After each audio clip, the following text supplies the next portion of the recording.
Donnie and Dolly, the team is supported by ableauctions.ca. Closing your business? We can help.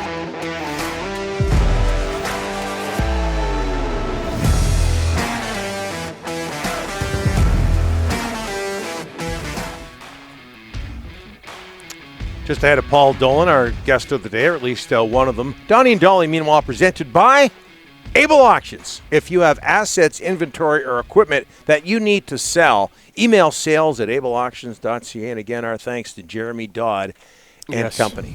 Vancouver Whitecaps are at Colorado on Sunday. The next home game is Saturday, September 25th against Dallas. Of course, they fired Mark DeSantos in late August. And with that, we bring in Paul Dolan to talk about the Whitecaps. How are you, sir? Looking good? Good. How are you, fellas? Very good. Very good. Good to see you there, Dolly. Hey, Caps are 2-1 after letting go of Mark DeSantos. I lost last time out to Portland, but what are you seeing, Dolly? Not a lot of changes, and you wouldn't expect that. You don't want to overhaul the thing completely, but definitely a few tweaks.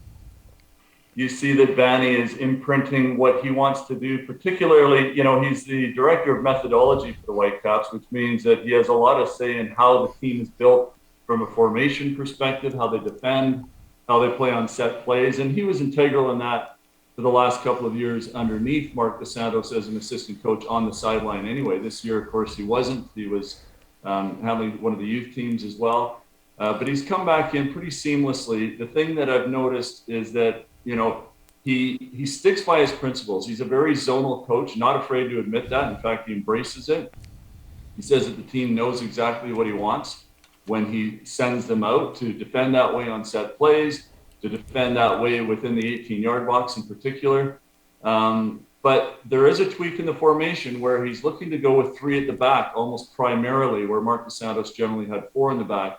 And what that means is that you've got 4 in midfield and 3 up front, meaning that there's 7 players further upfield rather than 6 to press the opponent and try to win the ball back closer to the opponent's goal. It didn't quite work against Portland. We saw it to good effect in the second half against Austin when they came back from the 1-0 deficit there to win that one 2-1. So we're seeing some good things, I think. And the one thing you can say about Vanni, he's got an incredible personality, and I think the players have really kind of taken that on board. Yeah, Vanni Sartini we're talking about. Dolly, I just want to take this opportunity to thank you for going all out with the background of your shot today on Zoom. Are you at the doctor's office right now, or where are you? I'm being held hostage at the moment. Try to go as neutral as possible. You don't want to see the real background. Who do we call to get you out? How long have you played like sports, pro sports, like 16 decades? There's no memorabilia in your house. We got a couple of white walls. You got to do better than that next time. Hey, listen. It's actually a pale gray, by the way. Okay, sorry. Caps were unbeaten in 8 straight. And this is the first time we've had you on in a while. But they were unbeaten in 8 straight, MLS action anyway. They were unbeaten in 8 straight when Mark DeSantos got let go. Why was it time for him to go? Well, I think the question is, do you agree with that timing or not? I mean, at the end of the day, Axel Schuster wanted to, he saw signs that things weren't right, even though they went 8 undefeated through that spell. Predominantly draws, it should be said. But I think credit to Axel Schuster for seeing the vision of what he wanted long-term and noticing some signs and figuring out that, rather than let this thing go where he saw it trending, which was a few false impressions, he said, about games where they may have drawn or won that he didn't think necessarily that they were worthy of winning, including the LAFC game just before Mark DeSantis was let go. Obviously, the Pacific game is the kind of last straw and the reason when they lose to the Canadian Premier League team in the Canadian Championship. I think that gives them the reason to pull the chute. I really like Mark. I think he did a terrific job in building the squad.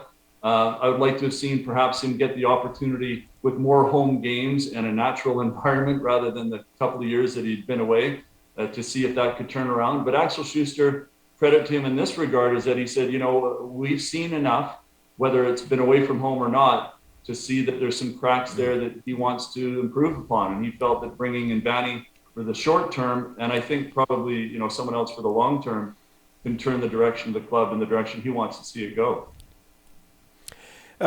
11 games left. I think, Paul, most people think they need about 20 points. Do you think they can do it, get the playoffs?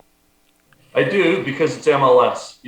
We've seen this time and time again with the Seattle Sounders having slow starts to their season, and then they come good at the end of the year. Of course, you need the players to do that, and I think the Whitecaps have a game changer, a guy named Ryan Gall, the Scottish player who came from the Portuguese First Division, and he's been everything you could have asked for and more. Scoring goals, setting up goals, but more than anything else, I think his mentality that he's brought to the intensity on the team and the way that the other players have kind of lifted their levels to keep pace with him. He's brought a tremendous impact to this side. I think the coaching bump, that's done a little bit here too. And just the fact that it's MLS and there's parity. There's so many teams that are kind of close to that same line within a few points above or below that 7th place spot that gets you into the playoffs.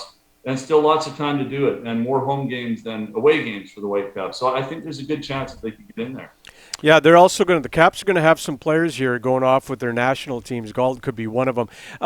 Can I ask about the Canadian national soccer team? Big win in Toronto last week. Mexico's up. Always tough to win in Mexico, and you know that from experience. But talk about what you have seen from the Canadian team, and are you impressed? Yes, absolutely impressed.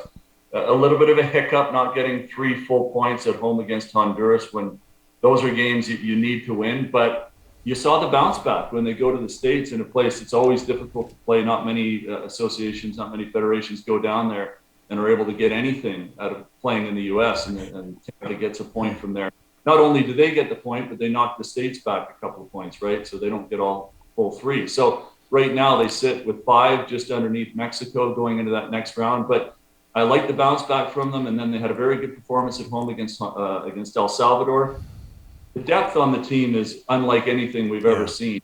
The star quality. I don't know if you saw the game that Alfonso played against Barcelona yesterday, and they played on the weekend as well in the Bundesliga. He's not just making up the number of teams. He's like the star player. He is the best left back in the world, and of course with the Canadian team, he's a left wing back, looks to get forward, drives at players, and it puts the opponent on their back foot the whole time. And that, of course, frees up space for the other players who are also finishing so well. Jonathan David, Kyle Larin, Richie Larea look really good. There's players like Alistair Johnston, who is the son of a very good friend of mine who used to work at Umbro back here on Analyst Island. And he's come out of nowhere from League One Ontario through the college system, through the Nashville SC team, and was the star player, I think, for Canada defensively in the last window. So you're seeing players rise to their best levels. And of course, you got the big games coming up, including away at Azteca in Mexico. But I really do think that the Canadians' chances of qualifying for this World Cup are very, very good. He comes from the minimalist school of decorating. Paul Dolan, we thank you for this. We've contacted the RCMP, and they're going to try to get you out of your hostage situation, just so you know, Dolan. I appreciate that. I'll put up the sign. Dolan, are you on Annis's Island? You're on Annis's Island right now, right? No, I work from home now. So this, okay, because I know you used to go to Annis's Island. Did you just move in? Go to swing things around. I can show you the messages. Yeah, you know what? I wouldn't mind you doing that if you don't mind. We got time for this, Ryan? Let's see. Okay, there you go. Oh, there you go. That is so nice. Lovely. Fantastic. Well done, Paul. Okay, Dolly. I appreciate it. Right, we'll talk to you soon.